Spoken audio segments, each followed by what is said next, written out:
Setelah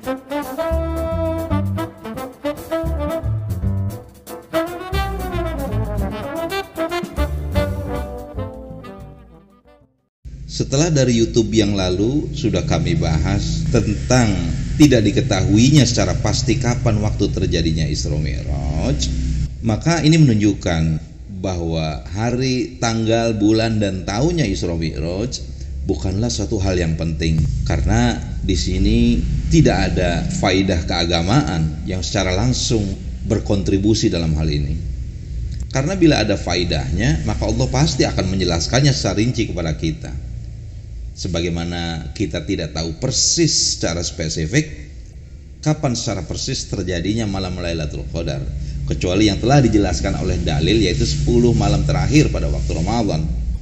Maka dengan demikian kita simpulkan bahwa bila kita memastikan bulan Rajab adalah sebagai peristiwa di mana terjadinya Isra dan Mi'raj, tentu adalah suatu kekeliruan. Allahu a'lam. Sahabat Ram yang dimuliakan Allah, haruslah kejadian Isra Mi'raj ini membentuk sebuah sikap pada diri kita terkait dengan berita-berita beliau ketika sampai ke Baitul Maqdis, kemudian berjumpa dengan para nabi, lalu sholat bersama mereka, dan Rasulullah mengimami.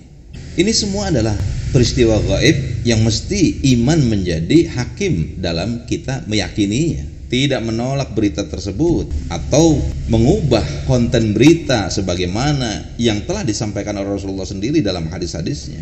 Kewajiban kita adalah beriman sesuai dengan hadis sahih yang telah memberitakan hal ini. Coba kita lihat para sahabat yang langsung bertemu dengan Rasulullah memiliki karakter dan sikap mental yang kemudian terekspresikan ketika mendapat berita dari Allah dan Rasulnya. Yang paling monumental adalah Abu Bakar As-Siddiq radhiyallahu anhu.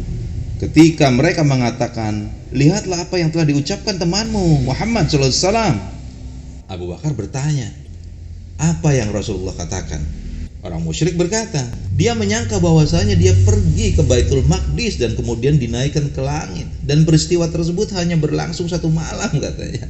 Abu Bakar berkata, jika memang beliau Muhammad SAW yang mengucapkan, maka sungguh berita tersebut benar sesuai dengan yang beliau ucapkan, karena sesungguhnya beliau adalah orang yang jujur. Orang musyrik tidak tinggal diam, orang musyrik tidak puas dan bertanya, mengapa demikian wahai Abu Bakar? Abu Bakar menjawab, aku membenarkan seandainya berita tersebut lebih dari yang kalian kabarkan kepada aku. Aku membenarkan berita langit yang turun kepada beliau Muhammad SAW. Bagaimana mungkin aku tidak membenarkan beliau tentang perjalanan ke Baitul Maqdis ini? Demikian sikap Abu Bakar, sebagaimana yang diriwayatkan oleh Imam Hakim dalam kitab Al-Mustadraknya itu. Sikap demikianlah yang harus menjadi perhatian kita apabila mendapat berita-berita yang datang dari Nabi SAW. Apapun, sebagaimana Abu Bakar. Tentang peristiwa ini pun Abu Bakar langsung membenarkan dan mempercayainya, padahal beliau tidak mendengarnya langsung dari Rasulullah. Abu Bakar tidak mendengarnya langsung. Beliau hanya mendapatkan berita dari orang kafir Quraisy. Langsung Abu Bakar mengatakan demikian. Itulah sebuah sikap yang tertuntut atas diri kita apabila ketaatan kita, kecintaan kepada Rasul demikian menyala dan bertahta pada diri kita. Abu Bakar radhiyallahu anhu tidak banyak bertanya, meskipun peristiwa tersebut agak mengagetkan, sungguh mengagetkan. Dan untuk orang zaman itu, pasti bila akal dan perasaan semata yang menjadi panglima, tentu akan menolak peristiwa itu. Namun Islam menuntut kepada kita, ketika logika tidak bisa mencerna dan menerima, maka iman yang kemudian harus bersabda, memutuskan dan mendudukkan keegoan serta arogansi diri kita terhadap firman Allah dan sunnah nabinya. Dan kita dapatkan kemudian sebuah hikmah yang tersusun bagai mutiara. Kenapa Nabi SAW tidak mi'raj langsung saja dari Mekah, padahal itu kan memungkinkan. Ada hikmah yang menyelimuti pada terjadinya peristiwa Isra, yaitu bahwa ketika Isra, Rasulullah dari Mekah ke Baitul Maqdis Ini lebih memperkuat hujjah. Karena itu ketika orang musyrik datang bertanya kepada beliau, bertanya untuk mengetes maksudnya, apakah betul-betul Rasulullah mengalami peristiwanya, maka beliau dengan tegas menceritakan tentang kafilah yang beliau temui selama perjalanan Isra. Tatkala kafilah tersebut pulang dan orang-orang musyrik bertanya kepada para kafilah itu, orang-orang musyrik baru mengetahui benarlah apa yang disampaikan oleh Nabi Muhammad SAW. Hikmah yang kedua, ini untuk menampakkan, membangun hubungan emosional bahwa fakta itu tumbuh di kalangan umat, hubungan antara Mekah dan Baitul Maqdis. Yang kedua kota tersebut merupakan kiblat bagi kaum muslimin. Tidaklah pengikut para nabi itu menghadapkan wajah mereka untuk beribadah kecuali ke Baitul Maqdis dan Makkah Al-Mukarramah. Jadi ini menunjukkan keutamaan beliau melihat kedua kiblat dalam satu malam. Hikmah berikutnya adalah untuk menunjukkan tentang posisi Nabi SAW bila dibandingkan dengan para nabi yang lainnya. Ketika beliau berjumpa dengan mereka di Baitul Maqdis, Rasulullah SAW yang menjadi imam bagi para nabi-nabi yang menjadi makmum baginya. Itu diantaranya faedah bahwa kisah Isra Mi'raj itu termasuk tanda-tanda keagungan, kebesaran dan kekuasaan Allah Azza wa Jalla. Peristiwa ini menunjukkan keutamaan Nabi Muhammad SAW di atas seluruh nabi yang lainnya. Kemudian juga peristiwa agung ini menunjukkan keimanan para sahabat radhiyallahu anhum.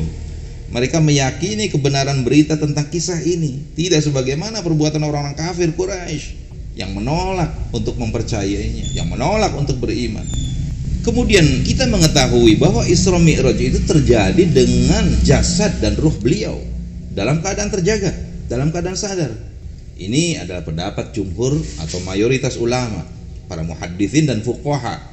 Sebagaimana yang Allah Ta'ala firmankan, Subhanalladzi asra bi'abdihi lailan minal masjidil haram ilal masjidil aqsa. Maha suci Allah yang telah memperjalankan hambanya pada suatu malam hari dari Masjidil Haram ke Masjidil Aqsa. Penyebutan hamba bi'abdihi digunakan untuk ruh dan jasad secara bersamaan. Inilah yang terdapat dalam hadis-hadis Bukhari dan Muslim dengan riwayat yang beraneka ragam, bahwa beliau SAW Isra dan Mi'raj itu dengan jasad beliau dan dalam keadaan terjaga, sadar sepenuhnya. Imam Ibnu Qudamah rahimahullah berkata bahwa hadis Isra Mi'raj itu menunjukkan beliau mengalaminya secara sadar dan terjaga, bukan dalam keadaan tidur. Anehnya orang kafir itu langsung mengingkari dan menolak mengimani terhadap peristiwa Isra Mi'raj itu, padahal mereka tidak mengingkari kejadian mimpi. Kan aneh. Kalau terhadap mimpi mereka tidak ingkar bahwa setiap orang mimpi. Artinya apa? Artinya di sini bahwa dasarnya orang kafir itu sikap dasarnya adalah selalu menolak kebenaran, menolak keimanan. Kemudian kita lihat perkataan Imam At-Tahawi, Mi'raj adalah benar. Nabi SAW telah melakukan Isra dan Mi'raj dengan tubuh beliau dalam keadaan terjaga ke atas langit, dalam keadaan sadar. Maka kemudian yang menjadi akidah bagi kaum muslimin dari dulu hingga kini, penetapan tentang ketinggian Allah Ta'ala dengan ketinggian zatnya yang benar-benar sesuai dengan keagungannya, yakni bahwa Allah Ta'ala berada di atas langit yang ketujuh, di atas arasy-Nya. Karena mengimani perkara-perkara gaib yang disebutkan dalam hadis-hadis seperti Burak, Mi'raj, para malaikat penjaga langit, adanya pintu-pintu langit, tentang Baitul Ma'mur, tentang Sidratul Muntaha, dan sifat-sifat surga lainnya, itu adalah suatu kewajiban yang mesti bagi kita. Maka kemudian terungkap bahwa dalam peristiwa Isra Mi'raj ini, Nabi Muhammad SAW menemui ruh para nabi, kecuali Nabi Isa alaihissalam, bahwa Nabi menemui jasad Nabi Isa alaihissalam karena Isa alaihissalam itu belum wafat. Kemudian kita teryakinkan juga dari keterangan yang kita dapat bahwa Rasulullah SAW adalah Kalimur Rahman, orang yang diajak bicara langsung oleh Ar-Rahman, oleh Allah Subhanahu wa Ta'ala. Allah telah memiliki sifat kalam, berbicara dengan pembicaraan yang sebenar-benarnya. Dan faedah yang kita dapat nikmati dari kisah Isra Mi'raj ini tentang betapa tingginya kedudukan sholat wajib di dalam Islam, karena Allah langsung yang menetapkan dan memerintahkan tentang kewajiban sholat 5 waktu ini. Kasih sayang dan perhatian Nabi Musa alaihissalam terhadap umat Islam, umat Nabi Muhammad, ketika beliau menyuruh Nabi SAW untuk diringankan kewajiban sholat, itu menunjukkan sikap tersendiri pengaruhnya terhadap jiwa kita. Kemudian penetapan adanya nasah atau penghapusan hukum dalam syariat Islam, serta bolehnya menasah suatu perintah walaupun belum sempat dikerjakan sebelumnya, yakni tentang kewajiban sholat yang awalnya 50 rakaat menjadi 5 rakaat. Kemudian kita mendapatkan pelajaran dari kisah Isra Mi'raj ini bahwa surga dan neraka itu sudah ada saat ini, karena Nabi SAW telah melihat keduanya ketika Mi'raj.